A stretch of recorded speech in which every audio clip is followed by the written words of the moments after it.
Crooked deals in the dark, shadows where we parade. American dreams, but the cost gets paid. Cigar smoke spiral, schemes well laid.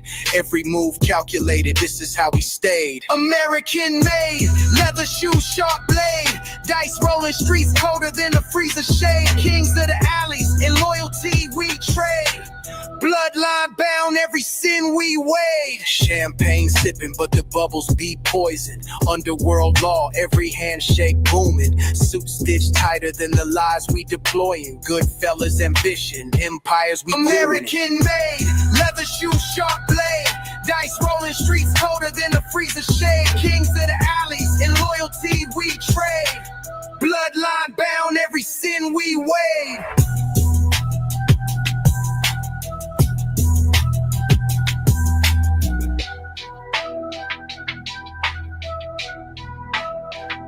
American made, leather shoes, sharp blade. Dice rolling streets colder than a freezer shade. Kings of the alleys, in loyalty we trade. Bloodline bound, every sin we weigh.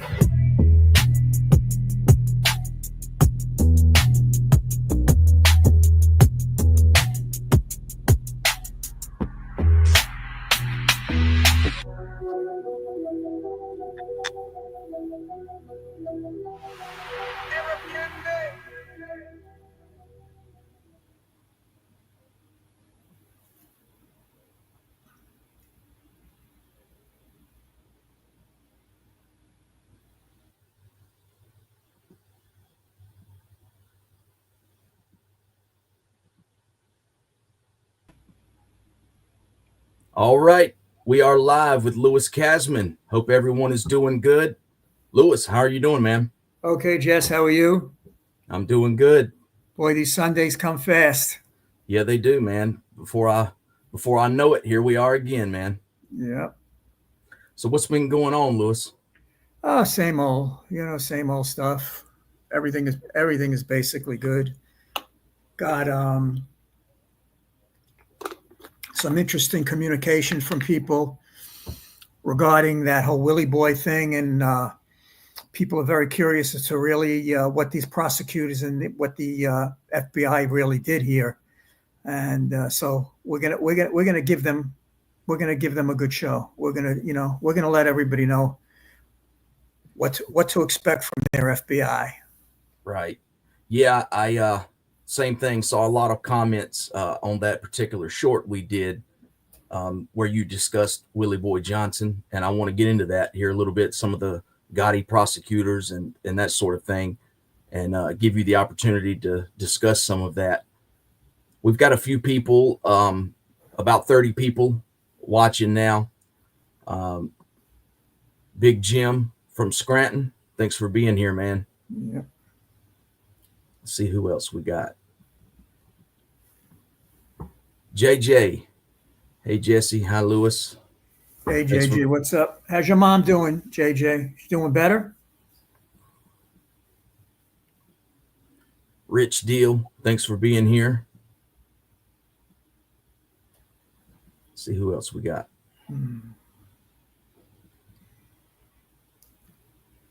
Mikey Whispers.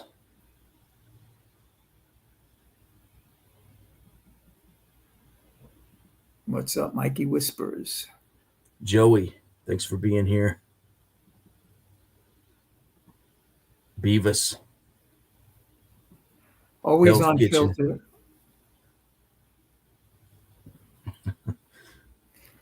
Yeah, always unfiltered. Yeah. JJ says she is in rehab. She's doing better, Lewis. Thanks for asking. Good. Glad to hear that. So yeah, Lewis, we got about 40 people in here now. I think people are slowly joining us. Mm-hmm. As I always do, I'm looking around on YouTube and just seeing what's going on other channels and what other people are saying. Sammy the Bull Gravano did an interview on Vlad TV, which has a few million subscribers. They release it in clips and stuff. The first clip that I saw, he discusses, which we've touched on this before, but he discusses his efforts in trying to get to Trump. And, I wanted to ask you, do you think he was really trying to get at Trump? And is that something that John would have wanted to do, or is that just Sammy talking? That's just, well, let me get into that, but that's just Sammy talking. If John wanted to meet with Trump, he had multiple ways back in those days to get with Trump. Tommy Gambino would have been the liaison through Irving Schneider, who is a multi-zillionaire who was very close to Trump and also was partners with Leona Helmsley, who despised Trump. But if John had any desire, and also I was friends with Donald Trump's accountant who went to jail. So we didn't need Sammy to get to Trump, and Trump had no need to get to, John had no desire to get to Trump. And another thing, that restaurant that John owned on York Avenue, Denoy, Donald Trump and Marla Maples were regular customers in there. And anytime, John had anything to say to Trump, he would have had direct access to Trump, either in person at the restaurant, or through Tommy Gambino and Irving Schneider, or through a conduit through myself, through Donald's accountant. But John had no desire to meet with him. There was no gain for John, and don't forget, if we go way back in time, Roy Cohn, who Donald Trump idolized, was John Gotti's lawyer in the McBratney case. So there were multiple ways, should John have desired to meet with Trump. And to my knowledge, he never had any desire to meet with Trump. Who is this? Arto Grant says, Lewis Trump worked with the mafia through Roy Cohn. Trump did business with the Philadelphia family. Yeah, he did. He worked through Tony Salerno, through Roy Cohn and Tony Salerno. And then Trump, obviously opening up the casinos in Atlantic City, was dealing with various mobsters. But right. John had, nothing on that level with him at all. Yeah.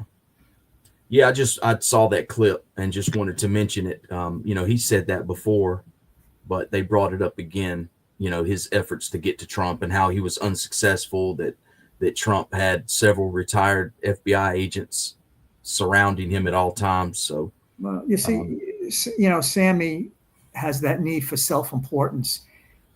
He would turn the whole story around. He would go back to John and say, which he did all the time, Trump reached out to me and I met with the guy and this and that. And he used to do that with 100 other people. That was Gravano's way, to make himself be needed, to be wanted, to be important. And it was all pathological, on every level. But that's what Gravano would do. And John was well aware of that. See, the thing is, Sammy never fooled John for 1 second. Not for 1 second. So I don't want anybody to think that at all. Everybody was on to Gravano and his games. Yeah. But he was bringing in shoeboxes full of money. So, and remember, John was a boss. He was a poor boss. He didn't come up with a lot of money like Castellano or Gambino. He wasn't handed millions and millions of dollars. John killed his way to the top. It's a totally different element, a totally different animal. Yeah. Yeah, I just wanted to get your take on that. Another thing that I saw on YouTube, looking around, I want to get into these prosecutors and stuff. Another thing that I saw was we spoke about John Gleason and some of these talks that he does with the Mob Museum, and I watched some of that. I haven't watched the whole thing, but I watched some of it, and he made a few. Well, he made a few interesting points. He spoke about the case against John, and they had the tapes, and how and this was his words, that he felt it was a shallow case, even though he felt Bruce Cutler would have a hard time to cross-examine the tapes, but he felt it was a shallow case. He said only once Sammy the Bull cooperated was it, he called it a prosecutor's dream case because of Gravano. I just thought that was an interesting thing for him to say. You know, Jesse, on another one of his interviews, he says the case was a slam dunk, even without Gravano. See, Gleason can't have it both ways. The problem I've heard him say that too. I've heard him say that. You know, Gleason talks both ends of his mouth, and that's what he did during the trial. They were afraid of Bruce Cutler. They didn't want Bruce Cutler in that courtroom. They didn't want Bruce Cutler to cross-examine Gravano once Gravano flipped. But the most interesting thing, and for the intelligent people that are listening to this, how long was Gravano going to those attorney-client meetings with John, Frankie Lowe, Gravano, Tommy Gambino in the MCC? How long was he participating in those meetings? We don't know. Those 302s never existed. Mm-hmm. So Gravano, more than likely, knowing how vicious and how treacherous Gleason, this was more than just a case for Gleason. This was a need. This was a desire. This was a craving, because he wanted to make it right for Diane Giacalone on the first case, where Diane Giacalone basically had Willie Boy Johnson murdered. She outed Willie Boy Johnson. Whether he was a good guy or a bad guy, I'm not here to defend him. Yes, he was a rat for many years, and he cooperated, and so on and so forth. That being said, the government murdered Willie Boy Johnson. Okay? And there were other cooperators that they murdered. They murdered Whitey Bulger. They will stop at nothing. Okay, but to get back to New York and to get back to John Gleason. So Gleason was on the first case with Diane Giacalone, his adopted mother, his sister. I don't know what she was to him, but he had this fetish for her, this need to protect her, to help her. And John and Bruce destroyed her on that case. They were passing out her underwear. They were talking. I mean, they destroyed Giacalone. And so there was a lot of bad feelings. So Gleason, then they lose that case, and Gleason is now the prosecutor on the next Gotti case. And like I said, Gleason had this obsession to go after John, to break laws, to break rules on every level, and that he did do. And he had the perfect judge. He had Judge Glasser, who was Judge Glasser, the judge and prosecutor. Judge Glasser was the lead prosecutor in the case. And he assisted the government from start to finish by disqualifying the lawyers and giving them 3 to 4 weeks to get new counsel. So he did all that. But to get back to the beginning, we don't know, and I don't believe that Junior knows or anybody knows, how long was Gravano cooperating. All those attorney-client meetings in the MCC, was he reporting back to the government, to the U.S. Attorney's Office, and to the FBI? We don't know that. Gleason knows that. But, I mean, Gleason's cousin, if I'm not mistaken, you might know better, Jesse, Gleason's cousin was related to John Gotti. Yeah, I've got that wrote down, and he did mention that in this interview that I saw, that John Gleason's sister was married to John Gotti's first cousin. And he discussed that a little bit, which obviously to me seems like a conflict of interest. And I know you've spoke about this before. No, of course. He claimed that there was a process in place that if they were like 4 steps removed, then he couldn't be involved in the case. But with John, it was 5 steps. No, 10 steps. Or what? Well, I don't know how many steps, but it just seems to me like that would have been a conflict of interest. And he says in the interview that he chose to keep that quiet because he knew that John would use that against him. Well, why did he keep it quiet? Didn't he have an obligation? Didn't he have a responsibility? Andrew Maloney knew about it. Laura Ward knew about it. Jamie Orenstein knew about it. Judge Glasser knew about it because that was his rabbi. Rabbi Judge Glasser. He loved Gleason. That was his boy. Well, is that something that John knew at the time, or only is this something that you guys found out later? We found that after. Believe me, if we would have known that, that would have been all over. Yeah. You know. Well, that's what he feared. He said in the interview he feared, that's why he chose to keep it quiet, because it would have been used against him. 100%. 100%. He had a fear of that, getting outed about the relationship, and then he had a fear of Bruce Cutler being in that courtroom. He wasn't afraid of Jerry Shargell because no one cross-examined a witness or a rat as good as Bruce Cutler. And that's what John loved about him. Like I said, he wasn't a lawman and he wasn't a Harvard graduate. But if you were going to get cross-examined, we used to call it Brucifying somebody. If Bruce was going to Brucify you, he would have destroyed you. Mm. And Gleason was afraid of that. But see, Gleason had this whole thing planned. He knew if he could convict John, that his adopted father, Rabbi Glasser, would have definitely used his contacts to get him a judgeship, and he became a federal judge, stayed on the bench 12 or 15 years, resigned the federal judgeship, then went to work in one of those fancy white shoe law firms and making millions of dollars a year.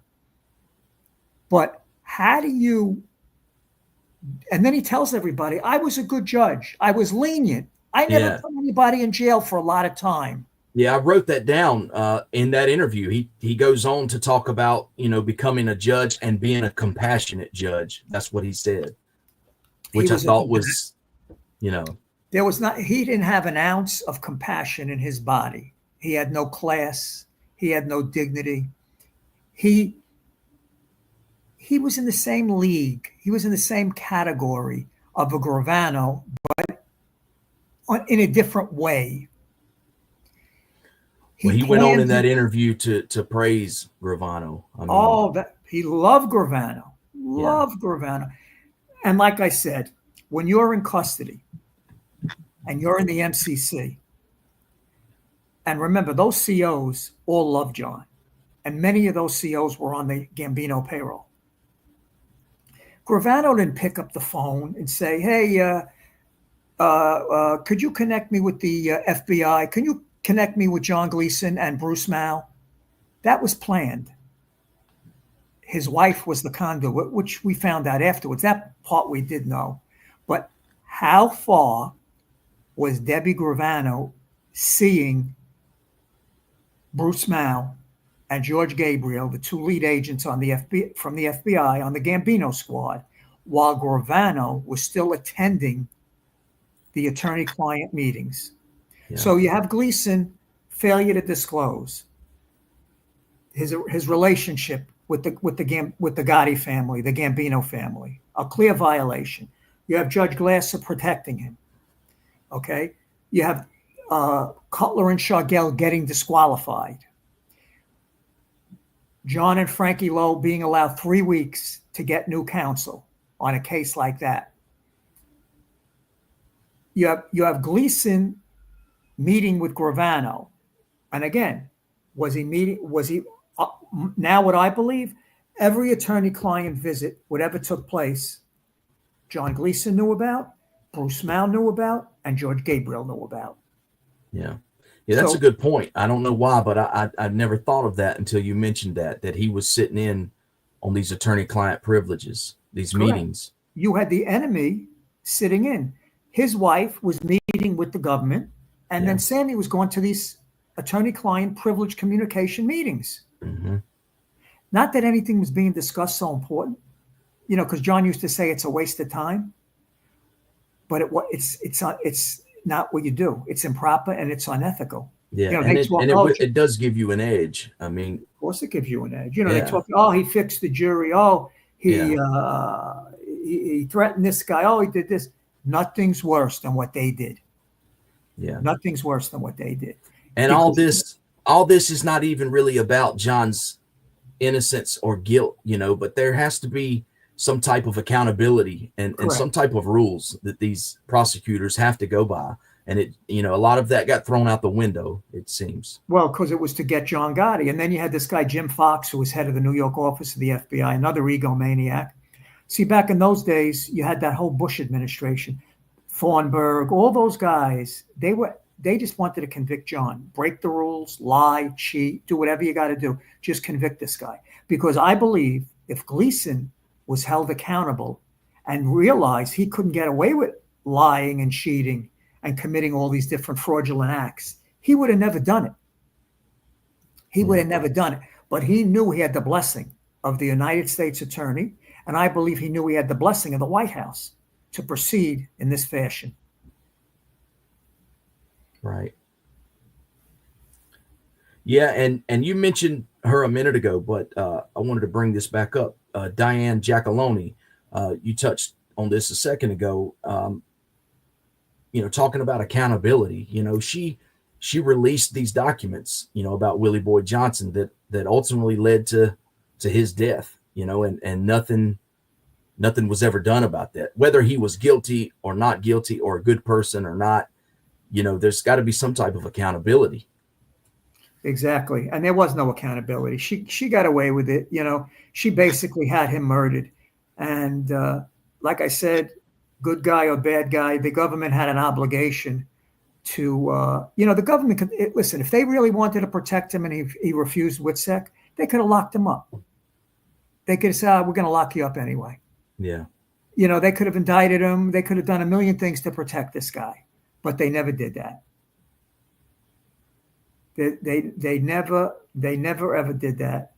And it just goes to the depths and the length of what the government can do. And what better example than what they did to John, and what better example as to what they did to Donald Trump. Mm-hmm. Now they want to investigate. There's 2 criminal investigations against Comey, the former director of the FBI.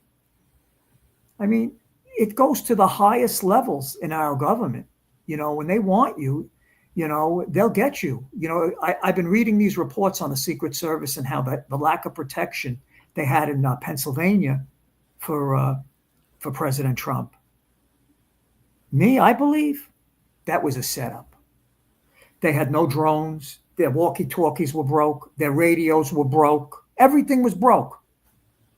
So why weren't they protecting this man? Everything was broke.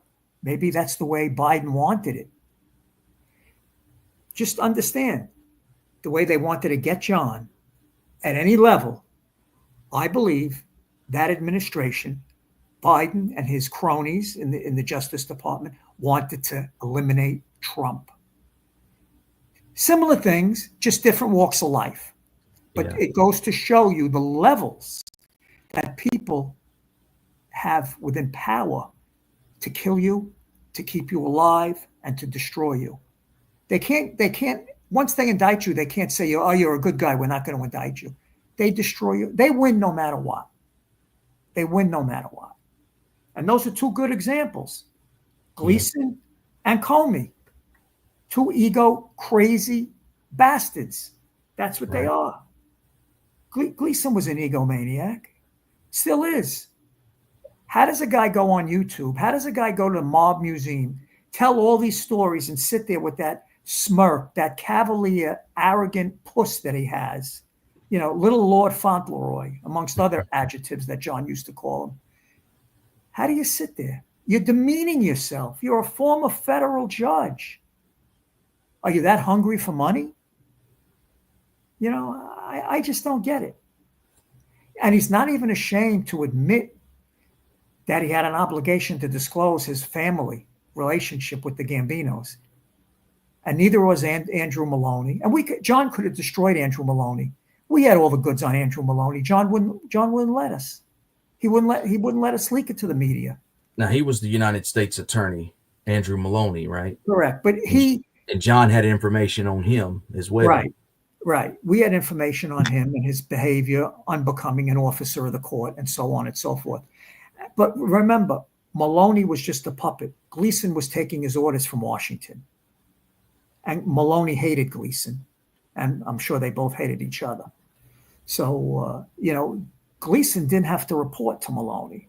And remember, Maloney's the one that says to the jury, if you don't convict John Gotti, your life is in danger. Do you remember when Maloney made that crazy statement in court? Yeah. That case, that was a mistrial. Yeah. Right then and there, any other judge would have declared a mistrial. He's telling those jurors, if you don't convict this man, you're all in danger. But rabbi, my favorite rabbi, Rabbi Glasser, he didn't declare a mistrial. Judge Israel Leo Glasser, no mistrial. You got to understand, when you have a judge that's not impartial, it's over. They make rulings.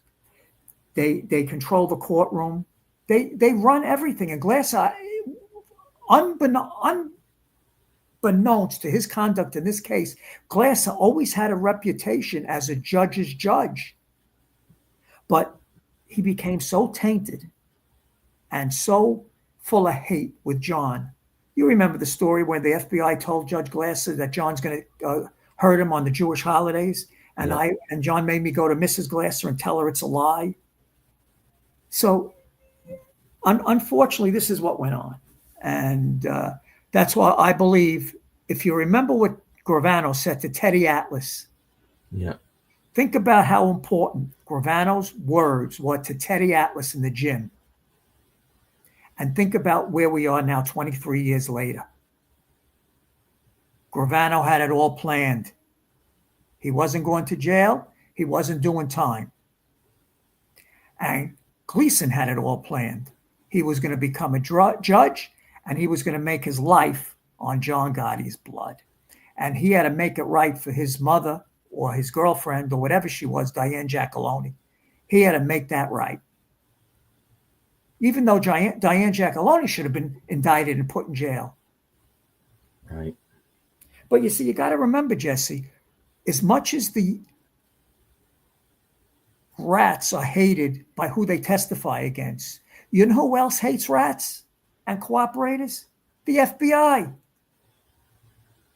The FBI would rather have a good fight with the mafia than have to deal with rats and cooperators.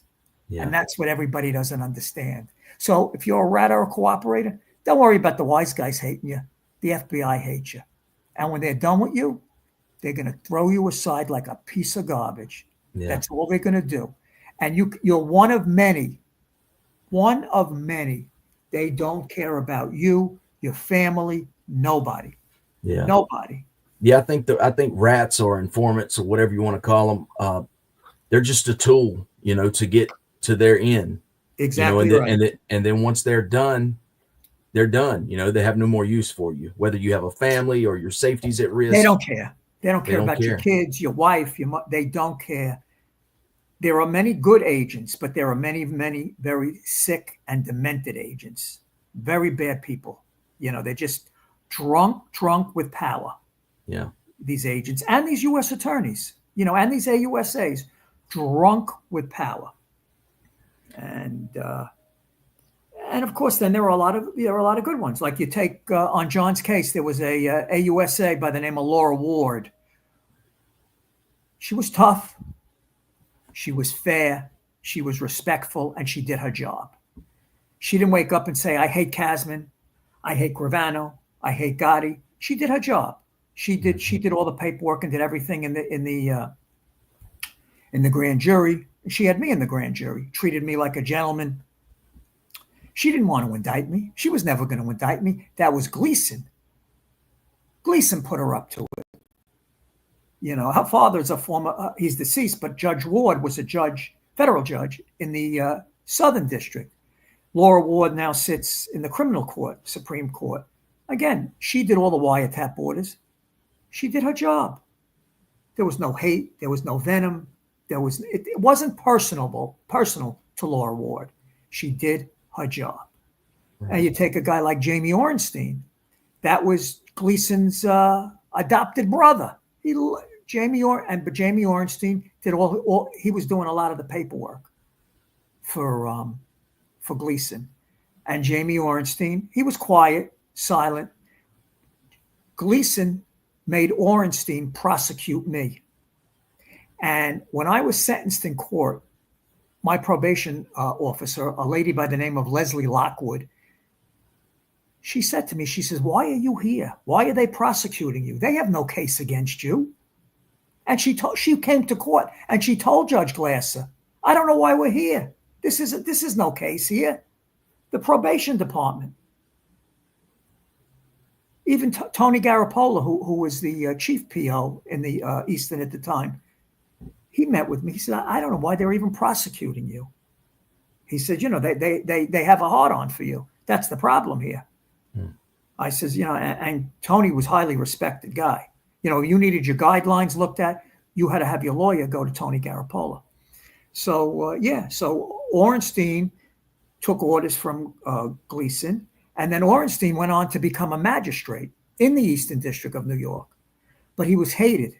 When you're a magistrate, you do a lot of the, before it gets to the next level, before it gets to the judge. He never became a full-fledged judge. You're appointed by the chief judge of the Eastern District.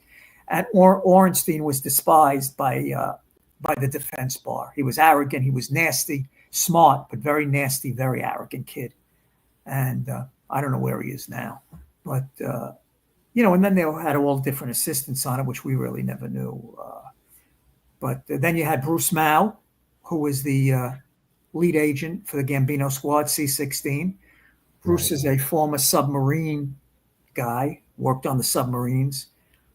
And Bruce Mao was a class act, tough, but classy. He didn't lie. He did his job.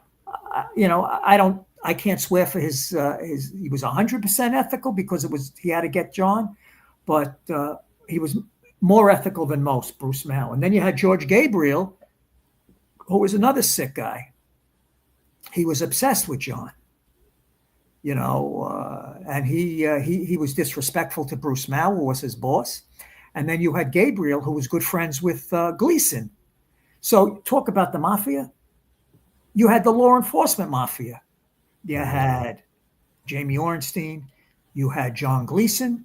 You had Rabbi Glasser, Judge Glasser. And then, of course, you had, did I mention Orenstein? Glasser. Yeah. Oh, and then you had George Gabriel. So you had all that whole clique just working together. And where were the 302s on Gravano? Where were the 302s on Nick Shabetta, his boyfriend? Why didn't any of that come out? Why was part of Sammy's deal? Don't bring up Nick. Don't bring up Nick. And where was the 302s? Where was all the information on the attorney-client visits with Gravano sitting in? How long was Gravano cooperating? That's what we have to ask.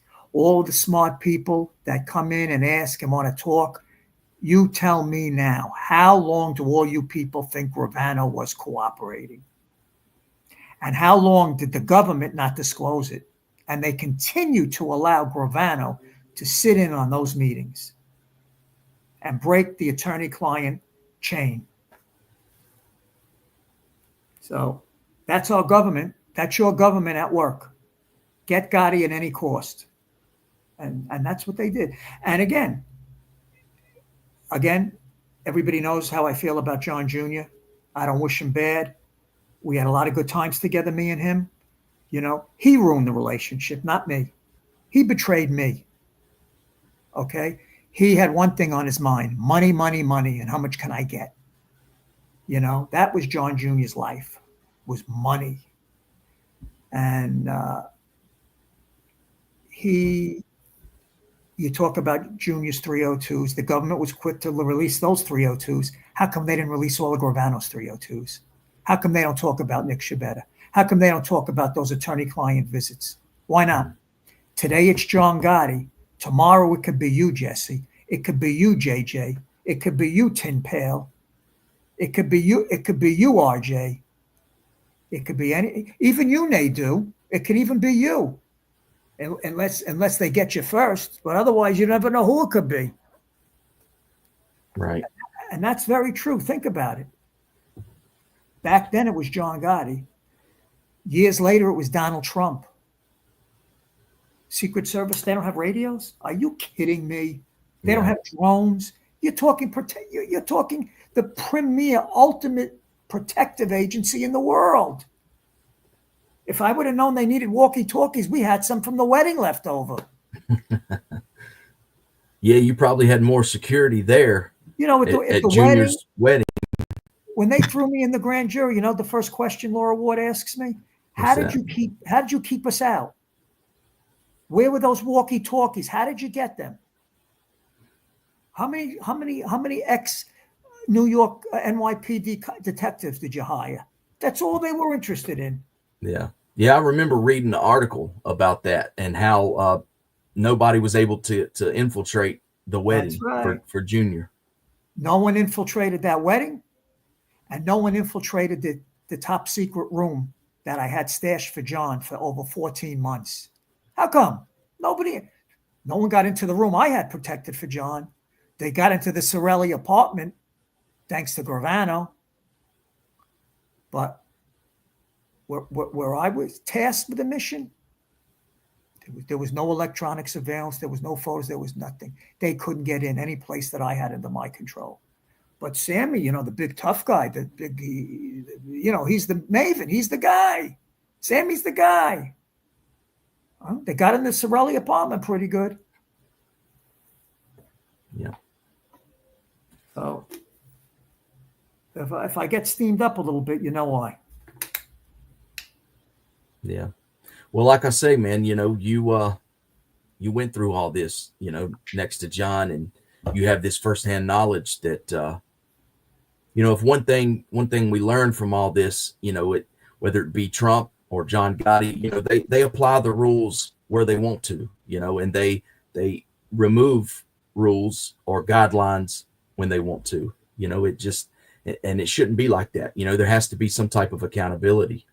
Mm-hmm. Yep.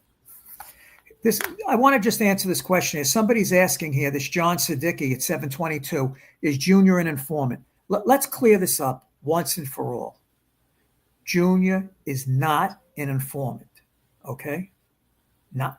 He never was an informant. Read the 302s, okay? Junior was not an informant. He was battered by these multiple cases and by counsel that was not strong. We could get into that another time. His counsel, Charlie Canisi, he was a decent lawyer. He wasn't a good lawyer. He was a decent lawyer. And remember, John had a judge on his case, this Judge Shara Shinlin. She had a very maternal aspect with John Jr. And she believed all that bullshit that they're coming after him, they're attacking me because of my father, you know, all that stuff that he was putting out through Jeff Lichtman and that guy Mark Furnish. So she fell for all that, okay? And she's not a judge anymore. She retired from the bench. You might see her on CNN sometimes. But, you know, John had her tricked. John had her bullshitted pretty good. I'm not saying she wasn't a good judge, but she wasn't sharp when it came to the mafia. But to get back to people, John Jr. was never an informant. He's not an informant and never was an informant. Okay? He made some 302s. They were bad. You want whatever you want to call him, you could call him. He was not an informant.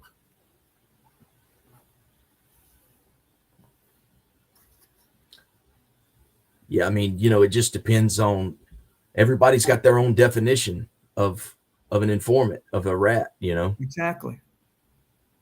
And and what happened during the trial with Giacalone, they attacked her unmercifully. Somebody got some of her underwear and they passed it around in the courtroom. You know, so there's a lot of crazy stuff went on during that trial. So, you know, Gleason, you know, I don't know, his instincts came out to protect her, but they Cutler destroyed Giacalone. You know, and yeah, there was a lot of bad stuff that went on then. Yeah, I want to turn, before we turn to these, there's some comments that I see, several good questions I saw. Before we turn there, I just want to remind everyone, hit that like button and subscribe to the channel if you haven't done it, and donate to the channel if you can. Here's a couple of questions, Lewis, I want to get to. Before, let's see, we got... Lewis, did you ever have any interactions with Tommy Bilotti? No. a couple good ones down here. I'm trying to find them. Friend of mine, Edwin, thanks for being here, man. Yeah, thanks, Edwin, man. Good looking out.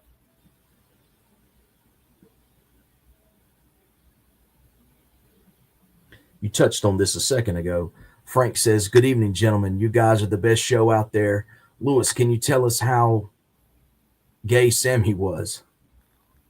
Well, I don't know how gay he was, but I know that him and Nick, him and his brother-in-law had a thing for years.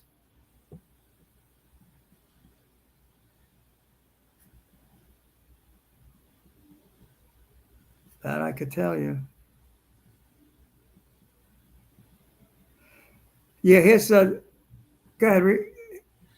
Puppet Master says Junior was never an informant. He sat through a 302 and he probably gave 30 to 40% of the truth, partially of what the government already knew. You're 100% right, Puppet Master. Everything he said in those 302s, the government knew, and 90% of it was people that were dead. Correct. And here, William from Brooklyn, I knew Charlie Koenig. William from Brooklyn asks me, do I believe Sammy had it planned? 100%. And when John was in the MCC, John had the same feeling. Sammy was crying every day. Just, Jess, repeat that story about Teddy Atlas. Yeah, he just, in an interview, Teddy Atlas said that Sammy had came to him way before, obviously before any arrest or anything like that, and said that, Sammy was fearful and that they had wanted him to, he had been communicating with the government. I don't remember all the details, but it led me to believe that there was some type of communication going on. And that's where his mindset was, and that was back before he was arrested. Look at his mindset. So when a guy is thinking that way, once those cuffs go on and you're in the back of that car with the red light going and the siren going, it's over. Yeah, he told Teddy Atlas, this is the government. They overthrow countries. What are they going to do to me? And he was just fearful, and the way Teddy Atlas puts it, there was some type of communication already with the government. Yeah. That's very true. Jim says he was there in Butler, Pennsylvania.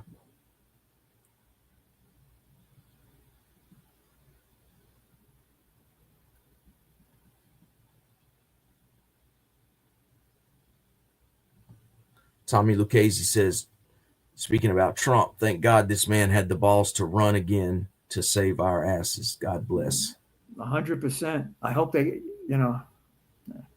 Yeah, somebody wants to know about, you see this one at 738. What did John like about Joe Watts so much and allowed him to sit with captains? Let me see.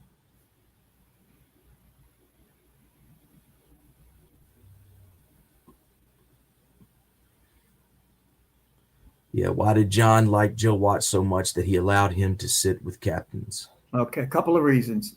One, Joe Watts was a huge earner, made a lot of money, and threw a lot of money around to the boss.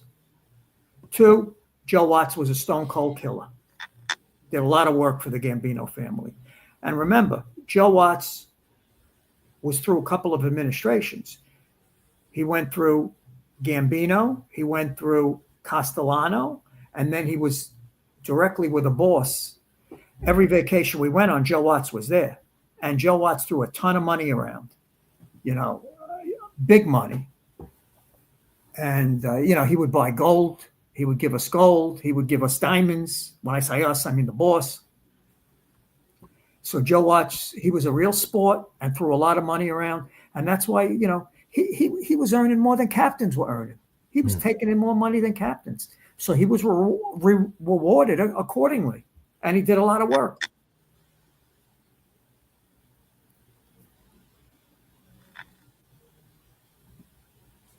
Puppet Master with $4.99. Thank you, man. Lewis, How powerful was Joe Akuri in running the family on the panel after Senior went away for life? Okay, good question. Joe Akuri was highly, highly respected.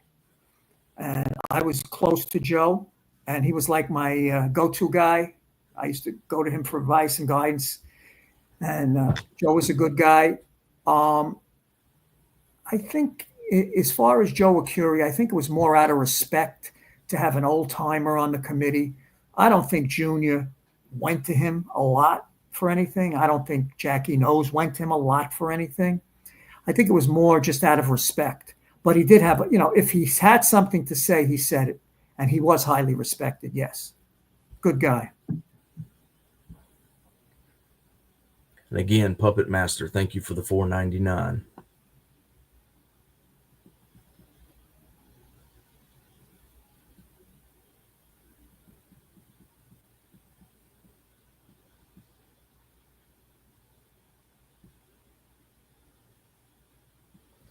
Let's see what we got here.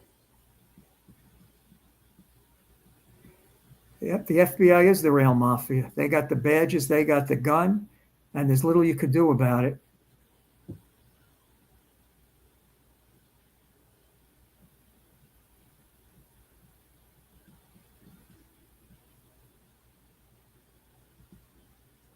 William Brooklyn says Kasman is really laying it down. Great points. Just keeping it real.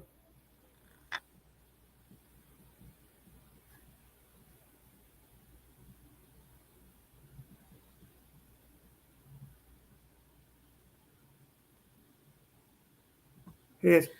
JJ says that he served but will never trust the government or the politicians, no matter their party. True. Did you see one, Lewis? Yeah, Top G, 748. Lewis, isn't John 302 Gotti a snitch? Listen, Junior Gotti never testified against anybody. Read the 302s. They were irrelevant.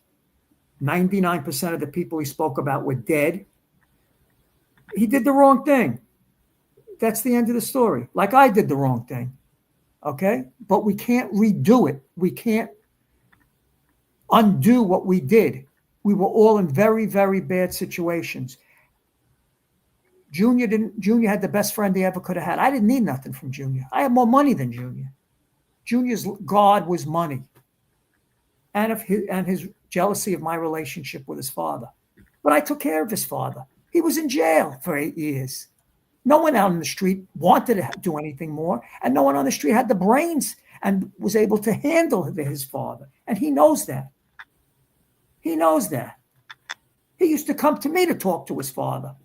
You think I would have let him go see his father when he said, "Dad, put me on the shelf"? He never said that to his father. That's a crock of shit. And whoever believes that doesn't know anything about the mafia. Or when he told the lawyer, Joseph, go on a visit and go tell my father I want to see him. What was the words he used? I want to go on the shelf, or I want to change my life. He never, whatever the word he used. Wanted closure. I want closure. What closure? You want closure? So give back the duffel bags of money you made from your father. That's closure. Surrender the money. When did you want closure? Before you took the duffel bags or after you counted the duffel bags? If that's true, that you asked for closure and you went to see your father after they cut his pec, cut his tongue, cut his neck, cut everything, you went to see your father and you tell people you loved your father? How could you love your father? If that's true, how could you love your father? I want closure and put me on the shelf. Why didn't you say that when you and Mikey Scars were running around robbing everybody? See, Junior didn't testify against nobody. 302, that's bullshit. Mikey Scars testified against 60, 70 people or more. That's a rat. That's a bad guy. And plus robbed the Gambino family of hundreds of thousands of dollars because he was handling construction. But that being said, Pete did the wrong thing with Scars. Pete should have looked out for Scars, should have got him a lawyer.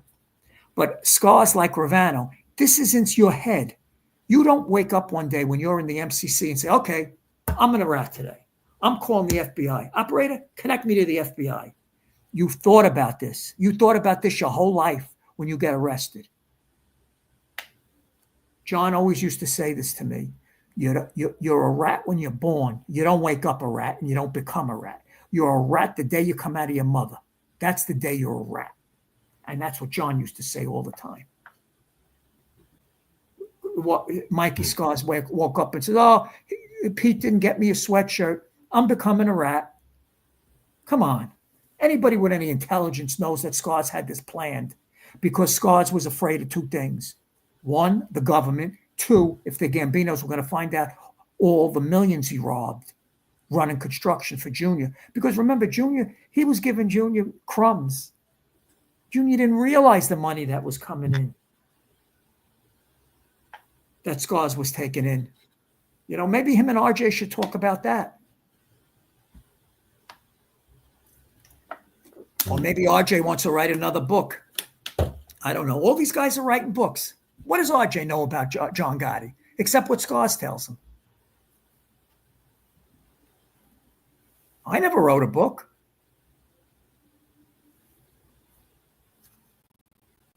You got a good one in you, Lewis. You may have to work on that in the future.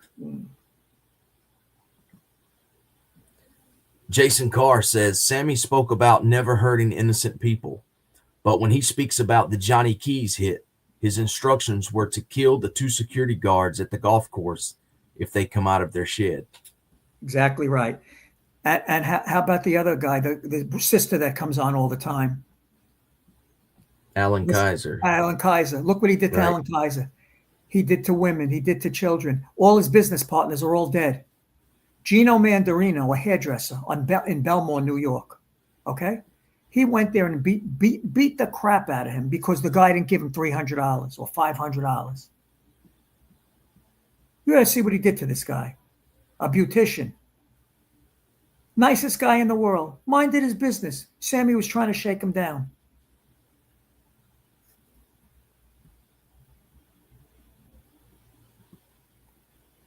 Beavis says, one of John's lawyers said that the government identified Sammy Gravano as the weak link in the case. That's because he was already in their house. Back then, who would ever think Gravano was going to cooperate? You know, it's easy now to say it. Monday morning quarterback. Yeah, he was there. No one thought it. John knew it once he was incarcerated in the MCC because he was crying every day in there. On the visits, he didn't look good. He didn't come out looking good. When John came out on a visit, John looked impeccable, like he was on the street. Every hair in place, his orange jumpsuit pressed. That was what John was all about. You know, when you went on that visit, he was doing the time you went on that visit. He was feeling bad for you. You weren't feeling bad for him. Sammy used to sit there like a mope, like a crybaby little girl. That's how Sammy used to sit there, with his legs crossed, mopey, crying to Debbie. John never sat like that. John's wife used to beg to go on visits. He wouldn't even have her. Once in a while, he let them come on a Saturday. Otherwise, never. John was never like that. John was the same way in jail as he was on the street. He didn't ask you for nothing. He didn't want nothing.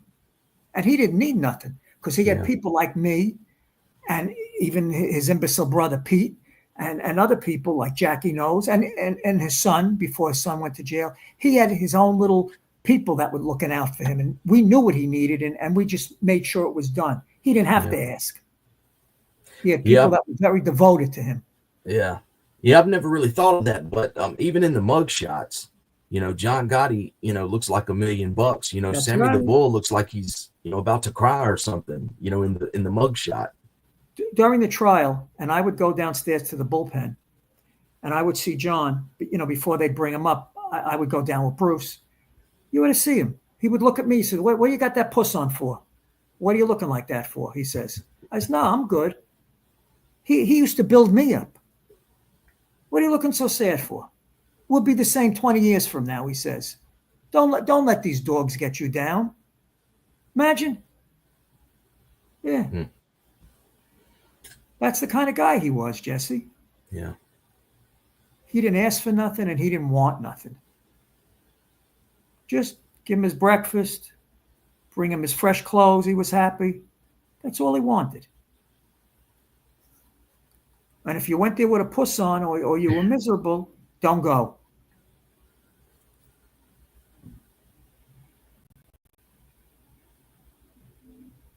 Lewis, we got about 150 people in here. Be sure to hit that like button and donate to the channel if you can. Lewis, here's a question from Top G. He says, Lewis, do you talk to Angel Gotti now? And what are your thoughts on her promoting rats on her channel? I haven't spoken to Angel Gotti till I saw Angel Gotti when I was sentenced 10, 12, 13 years ago. She sat in the courtroom crying. She was upset and actually brought a tear to my eye as well. That's the last time I saw Angel or heard from her. Although I did donate $25 to her Help the Animals cause, and she accepted it. She took it. I don't watch her show. Once in a while, I would go on there just to say, hey, what's up, sis? But I don't know what she's doing on that show. It's not anything her father would sanction. And I know her Uncle Jeannie don't like it, but I don't think she has any relationship with Jeannie. But needless to say, I don't think I think that show she should sign off and be done with it. I don't know what she's doing. She seems to pay attention more to our show, Jess, than to her own show. Sometimes she has some of her stooges come on here. Mm. But that's okay. Yeah, listen, she's my Jess. You can't pick your family. She's my sister. What am I going to do? Even though she hates me, I still love her. I get it. She never got the love she wanted from John. And then there's rumors going around she's really not his daughter. She's his daughter. So any of you sickos that say that, she's his daughter. Yeah. And as far as her promoting rats or whatever, I haven't seen her show in a while. So I wonder who he's referring to. I'm not sure. I don't know. I don't think she knows what she's doing half the time. Here, someone wants to know if I think Ravano had something to do with the car bomb. Listen, I don't know if he had something to do with it, but he certainly was happy about it. Because otherwise, Frankie was number two. So you got to understand. I don't know how to describe Sammy except to say I don't even like to use that name, Sammy. That puke. That's how John used to call him, the puke. Mm. He's such a sociopath. He's such a psycho. There's no other words to describe him. He's just a low life. The lowest form of life is this guy. So yeah, he probably was glad. The Chico gets blown up and he becomes the whatever he was, the underboss. Right. And this question kind of follows that one. Yeah. Big Luke says, did John ever speak about Frank DeChico after he passed due to the car bombing? Did he like Frank? He did. He used to shake his head, just how different things would have been. You've touched on this one a few times, Lewis, but if Sammy was bad before they were arrested, do you think it's possible he told about the apartment? 100%. Listen, they have confidential informants that are not on record. The FBI back then had people they would talk to that they never created 302s on. So, the public doesn't know that. Okay, but that's what went on. The FBI had people, they had friends. They used to call them friends. The FBI had friends. And no, I wasn't one of their friends, Angel, so don't go there. But they had friends. Agents had friends that they used to talk to.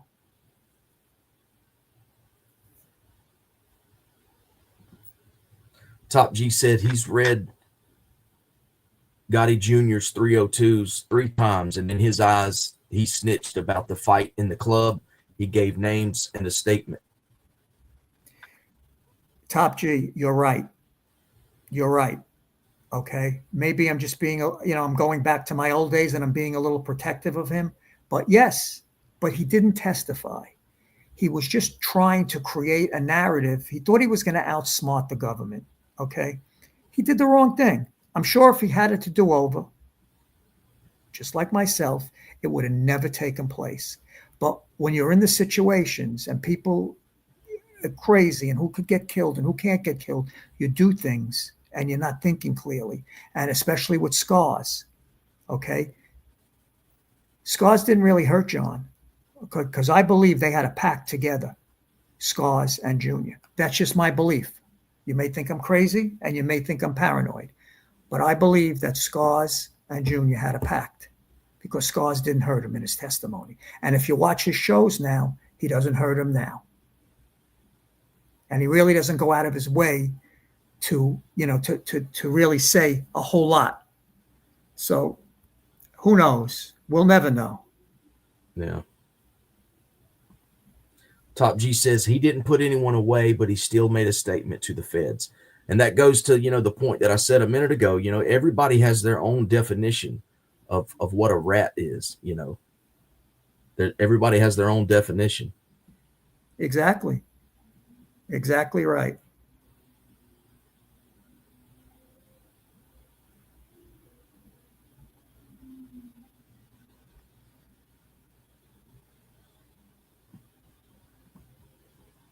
Bill Jordan says Frank DeChico was a man's man. I can't believe he even liked Sammy the midget. I agree with you, Bill Jordan. But you got to understand, Sammy had so many different personalities. He would act differently around people. Everybody he was a different person with. The only thing Sammy was good for was holding the umbrella over John's head. That's what he was good for. Steve Wilson says Scars wanted revenge for his brother since day one. He couldn't wait to rat. You may be right. You may be right.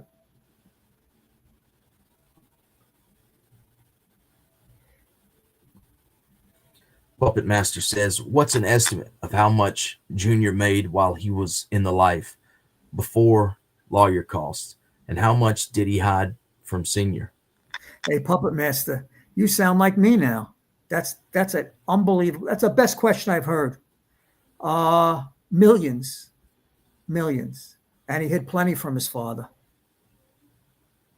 It's funny. He was only worried what I would tell his father on visits when he was in the MCC, because there was a while there where he stopped calling his house and he would only call my house. So yeah, there was a lot of, Junior had a lot of skeletons in the closet, but Junior had figured his ass was on the line, and he knew his father was never getting out. So yeah. Somebody says here, Kasman apologized to my victims. I had no victims. My friend. So Big Surge, find me a victim. I had no victims. I'm a victim.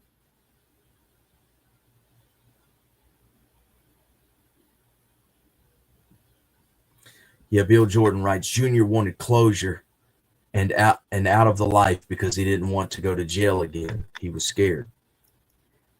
Bill, I don't agree with you. I don't think it was closure. I don't think it was wanting to be out of the life. I think he figured he had money now, and his father was very sick, and he was concerned about being murdered by other bosses of other families. And you have to remember that.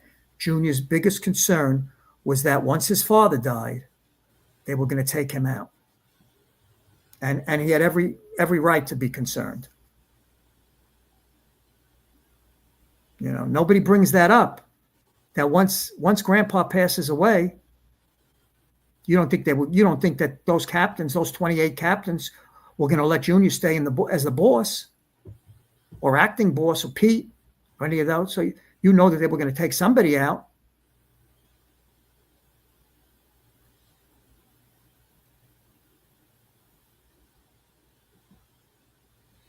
Pete says, Lewis, what was the problem with the Lucchese's in Freeport? They wanted to extort Phil Basile's kids, Roger and Frankie. And Roger was a down low informant for the FBI. And I was on record with John and with the Lucchese's as being a partner in that restaurant, Hudson and McCoy. But that Joe Caridi and that Sideburns, and because Richie Gotti went to that sit down, Richie Gotti betrayed everybody, betrayed me, betrayed his brother, betrayed everybody. Pee-pee brain. I should have known. I was warned. So, yeah, that's what happened up with the Lucchese's and Hudson and McCoy. Paul Vario was very close to Phil Basile, and he protected Phil a lot. And that was Phil's partner in Channel 80 and in Spratz. It was the Varios. And once Vario died, the Lucchese's came after Phil Basile full steam ahead. Although, John didn't like Phil, but for me, John tried to help him. And for a while it worked, but that was not a good situation, especially once we found out about Roger Basile.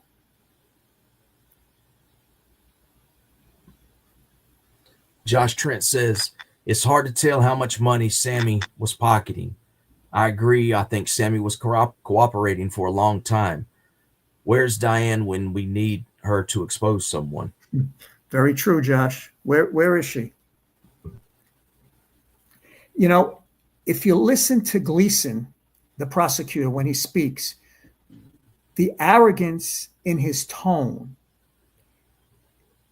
they knew they had Gravano. Like John knew Gravano couldn't do jail time. They knew Gravano couldn't do jail time. And it was only a matter of time. You can't be that cavalier and that cocky as Gleason is unless you know. It's like having a jury fixed. Yeah. It's the same thing.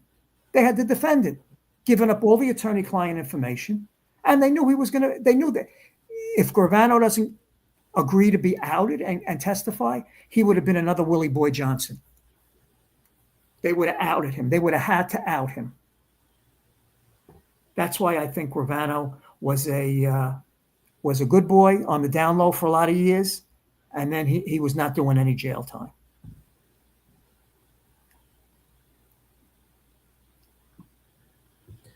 Mr. MaxCat32 says the sit down with Jeff Nadeau in the house, retired from the genre. Stay retired. I hear he's returning. He's returning, but stay retired if you can and find yourself a good psychiatrist to help you. And, you did some good stuff, but, you're a mental case, so get the help you need. And that's the story with Mr. Nadeau. And get a good haircut, Jeff. That haircut's got to go, bro. Peter says, Lewis, give us the rundown on the Iceman. Was he a fraud? He was.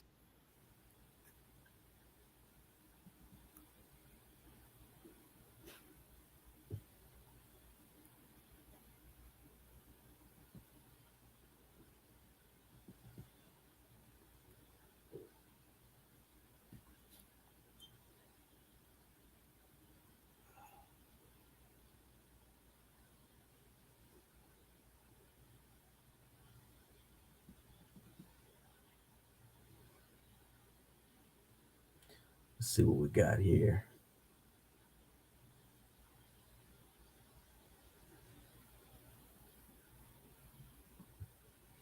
The Prince of Park Avenue says, Jesse, what are you afraid of? Drop the link for me.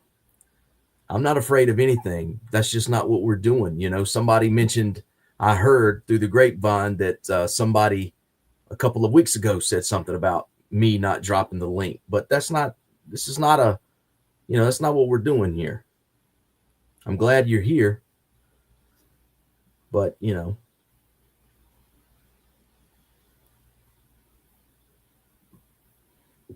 John says, Lewis, why did the government cut John's tongue during the time he was in jail and battling cancer?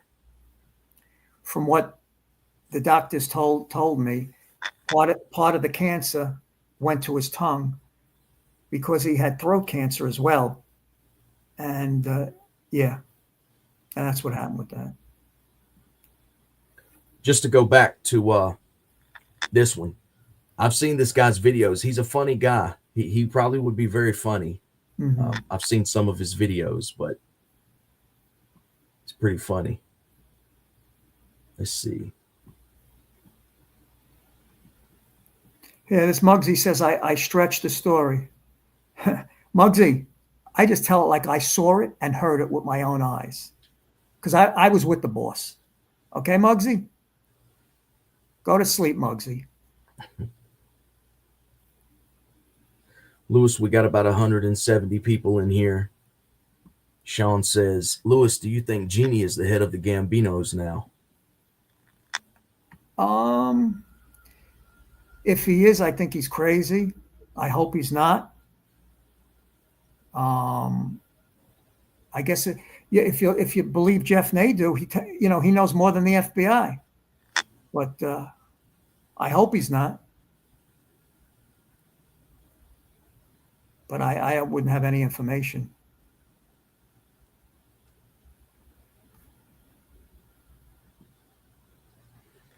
Emmanuel says, Lewis Kasman, did Louis Melito have contact with John Gotti when he was boss?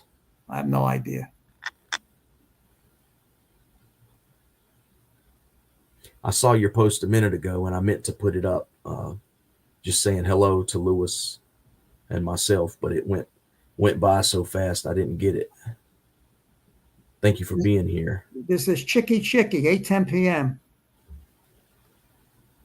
8:10. Let's see. Before we get there, Muggsy with $2. Pizza got no get lost, no link for you. Well, I don't want him to get lost. I'm glad he's here. But, we're just not doing that. We're not doing this whole panel back and forth thing. Maybe later, another time, but not now. What number was that, Lewis? Forgot. Oh, Muggsy Siegel.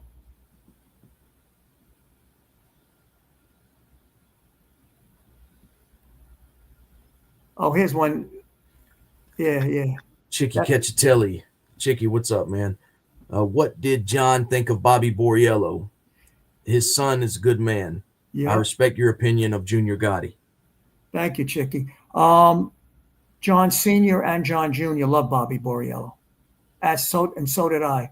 I was a kid back in those days, and when I wanted to go to the nightclubs, John used to send Bobby Borriello to take me. So I love Bobby Borriello. Great guy.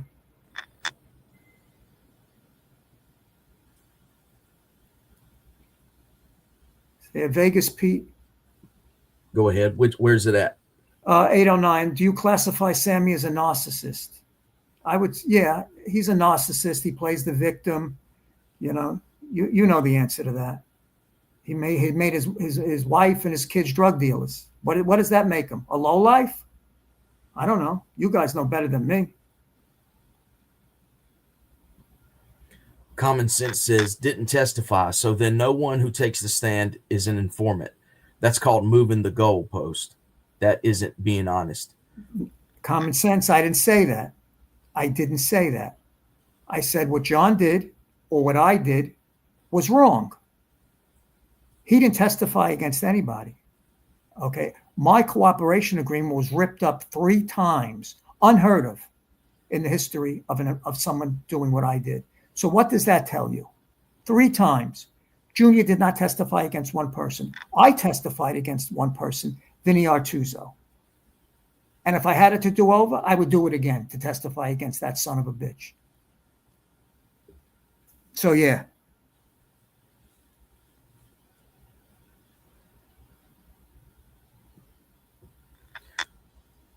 Lewis, No. Did you ever see Nicky Cowboy at the Ravenite or the Bergen? No. And Common Sense says, by my logic, Willie Boy isn't a rat. I never said that. Willie Boy was an informant of record with the FBI for years. I never said that, Common Sense.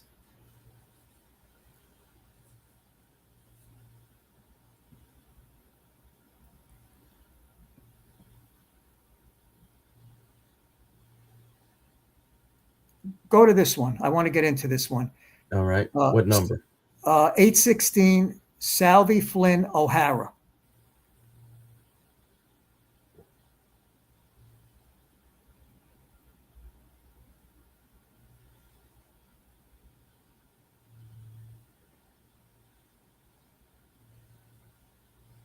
Hold on real quick. See it? What? No, tell me that number again. I was doing 8:16 p.m. 8:16. 16. Flynn O'Hara.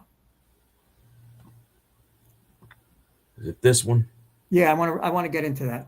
Lewis, why would you wear a wire to the funeral of Senior and around Mrs. Gotti? Okay, let's start with the wire to the funeral. I did not wear a wire to the funeral. I had no wire on. There was any surveillance, nothing. I had no relationship with the government at that time. So I delivered that man's eulogy with all my heart. Nothing. They had no pictures in there. They had nothing. Zero. As far as Mrs. Gotti, I'm going to tell you again. When I went to Vicky's house, the daughter in Old Westbury, the FBI told me Junior was there. Okay. When I walked in, Junior was not there. I was there all of 5 minutes talking about nothing. Okay. There is no way I would have consented or agreed to on any level, shape, or form to wear any type of electronic surveillance or wire, whatever you want to call it, against Mrs. Gotti. Period. Let's put this to bed, Jesse, once and for all. Nothing at the funeral went on. And as far as Mrs. Gotti, it was a no-win situation. We spoke of nothing. It was kept that way. And short of just walking out when I learned Junior wasn't there was no alternative. If they told me to go there to record Mrs. Gotti, I would have declined. And that would have been the fourth time they ripped up my cooperation agreement. But after the third time, there was no more fourth time. I just happened to have a great judge, a judge who knew what the FBI, what scoundrels they were. Judge Nicholas Garifas. Good, unbelievable judge. And the FBI couldn't bullshit him. If a Glasser was the judge, they would have given me the guillotine. Mm. So I hope that's put to bed.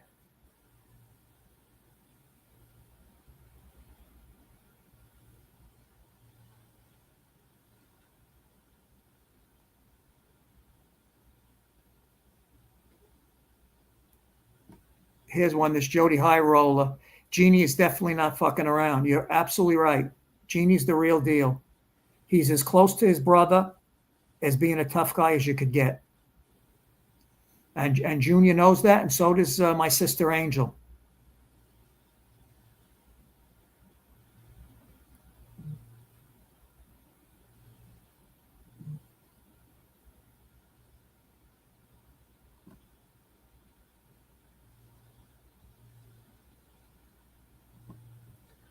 Jody High Roller, American made. Thanks for being here. Glad you're here.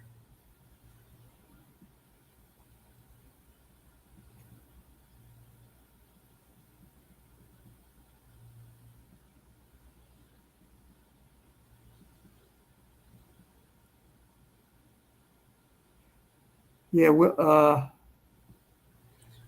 Pete says, couldn't what John Sr. said on the tapes have been disputed if Sammy didn't flip? yes, and the government knew that. If you hear what Gleason said, those tapes were not 100%, maybe 50%, but not 100%. And there would have been a lot of arguments to be made. But remember, we had Judge Glasser, and we had so many things against us at that point. Yeah, like I said earlier, he said, like you said, it was a slam dunk case. But in the interview that I watched earlier, he said it was a very shallow tape case. That's what he called it. Yeah. Well, don't forget he's the best prosecutor that ever was born in the United States. Right. His ego is so big. John Gleason. Puppet Master says, Jesse, you should let people talk to Lewis in the future. You'll get more views. No, we're good this way. Yeah, I mean, that's something Lewis and I discuss, and we may do something like that in the future where we open it up. But for right now, this this is what we're going to do here. But I appreciate you commenting.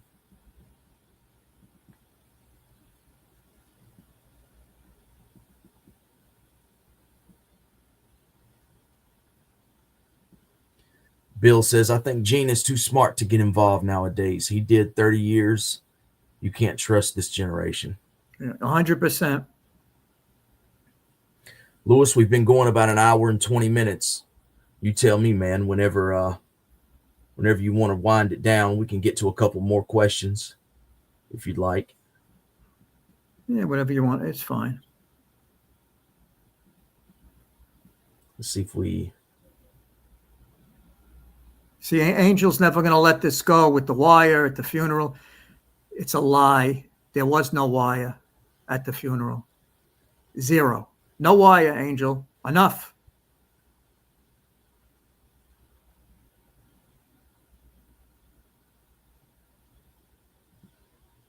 Is that the one you just read? Yeah. Lewis swears you did wear a wire at the funeral. I had no dealings with the owner of the Score Strip Club.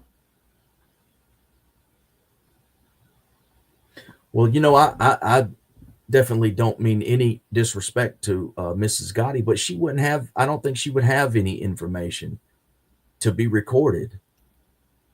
Just look at how long you know me. It was inconceivable to record her. The government wouldn't even ask. It would have never taken place. As bad as, those agents were in that squad. Number one, they knew I wouldn't do it. And number two, they wouldn't do it. There's that level they would not do. Here's one from Craig. It's a good one. Maureen Comey is the cover person for the Deep State. That's James Comey's daughter, the former director of the FBI. Mm. She happens to be a very able prosecutor, and she was one of the lead prosecutors on the Diddy case. So I guess when Daddy was in power, she was, everybody loved her. Now Daddy's not in power anymore. So I'm sure Trump will probably have her fired.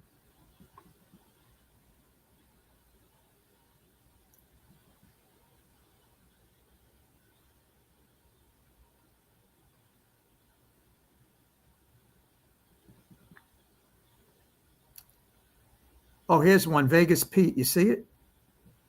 Which, let's see. 825.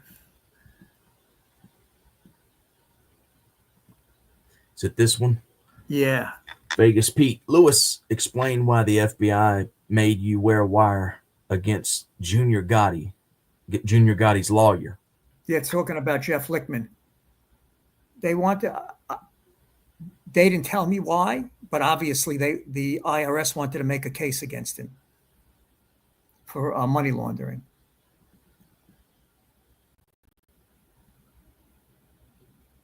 I know that everybody thinks that, informants or people that do this, they're told. You're not told. When Junior or myself did whatever we were going to do with profits or whatever, what do you think? They sit down and they befriend you? They don't befriend you. It's just you're cleansing your soul. You're getting away with all the crimes, and you're expected to testify if you have to testify. But everybody makes their own deal. Like I've said before, my deal was never to go against the Gotti, never to testify against any Gottis, and I testified against no one. Anything they got from me, was useless to them. Just like what Junior did, it was useless for them. I testified against Artuso. Yes, I did. That I did do. But they had tape recordings on him. There were multiple informants on that case.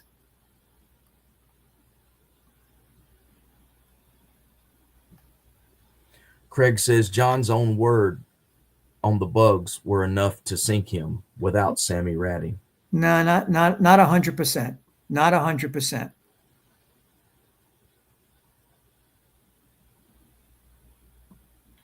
Puppet Master says, either way, I love your content. Hey, thanks, Puppet Master. We love you too.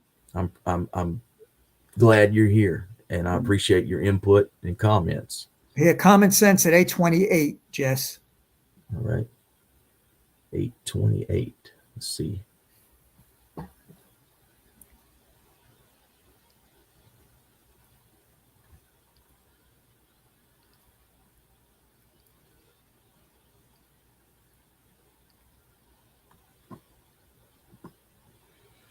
Common sense. Do you consider Capisci the best and most accurate mob reporter / journalist?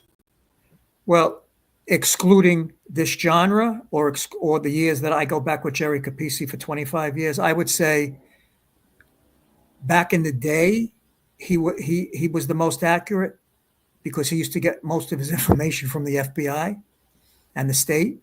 Now he has wise guys that call him up and give him information. So I would say Capisci, yes, is probably the most accurate. But yeah, John Jr. wanted to whack Capisci.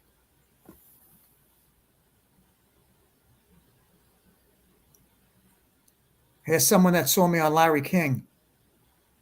Yeah, that was me. Good Real show. quick, Chicky says, Sammy is a garbage pail. Let's be honest. A real lowlife. Stop supporting him. I agree with you, Chicky. Doesn't get any lower than him.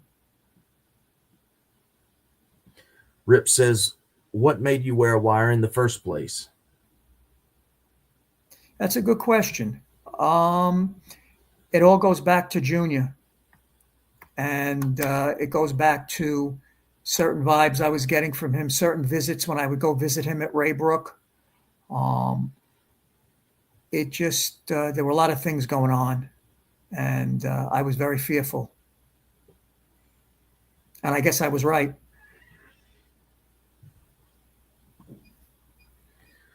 You just did this one, but Lewis, you had a great appearance on Larry King.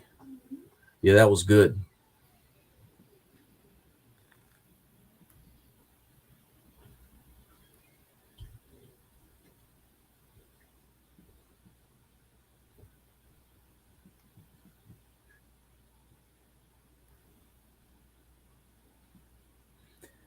This follows the one we just did a second ago. Common sense says, if the answer is yes about Jerry Capisci, according to Capisci, you started cooperating in 1997 after your perjury case. And Tom, is he lying about that? If so, why hasn't he redacted or apologized? He does that if he's wrong. He should have redacted it. And I really don't need his apology because if you look at the books he writes, I'm always in his bylines in his books with him thanking me. So he should have redacted that.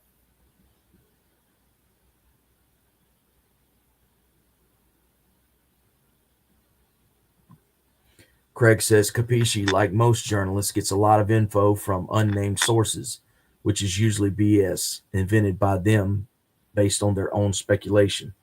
That's true, but Jerry Capisci, I would say, is the most credible out there. John didn't like him, but he's the most credible.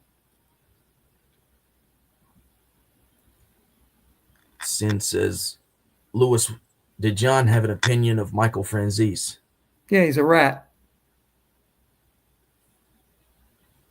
But he liked his father.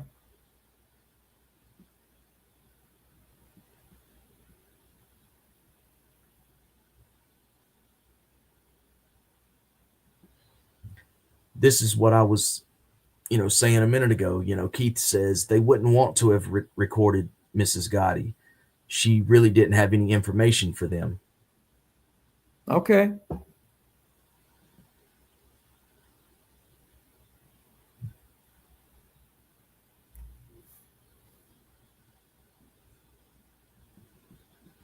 Lewis, we've been going about an hour and 30 minutes. If you see one or two more you want to get to. Yeah.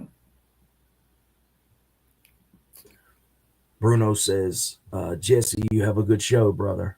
Thank you, man.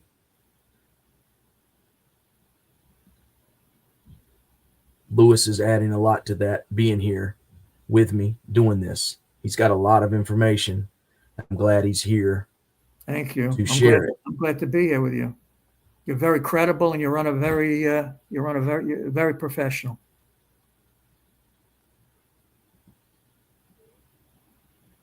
Here's one. people keep asking me about this Mark Caputo. I don't know him. I never met him. I'm not saying he doesn't exist or he wasn't there, but I don't know him. He wasn't part of John's clique or John's inner circle. He could have been there.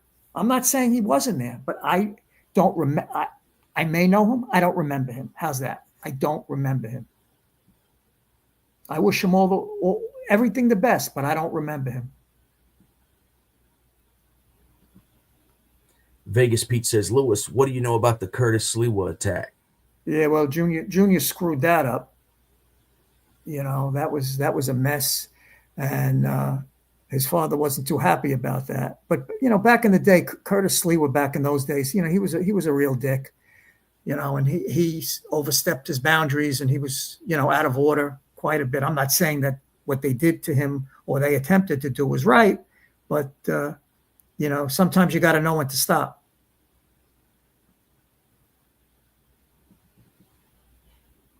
I got to put this up from Craig. He says, who is yet to hit the like button, you tightwads? It's free. Hit that like button. Here's one. What do I think about that freak show judge, Arthur Engoron, that fined Trump $400 million? That judge should have never been on that case. He's a conflict. His daughter works for a pollster that's a Democrat. Trump's a Republican. It's a conflict. Trump will never have to pay that money. That the appellate court has to throw that out. That judge was crazy. He's a bug job. These judges and these prosecutors are drunk with power. And that judge is a perfect case, like Rabbi Glasser, the same thing.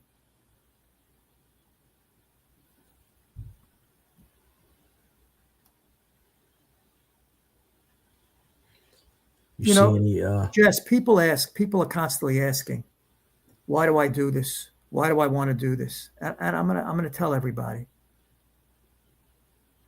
I knew John, the real John.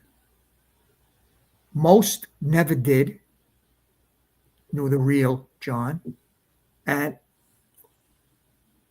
I made a promise to him that I would always set the record straight about his legacy and who he was. All these fakes just think they know him. You guys didn't know him. I know you wanted to know him, but you didn't know him. Okay? So, like me, hate me, I don't really give a fuck. But I'm going to tell what I feel about him from my heart and who he was and what he was.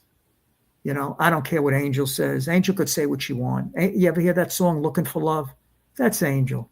You know, I feel bad for her. She never got what she needed from her father.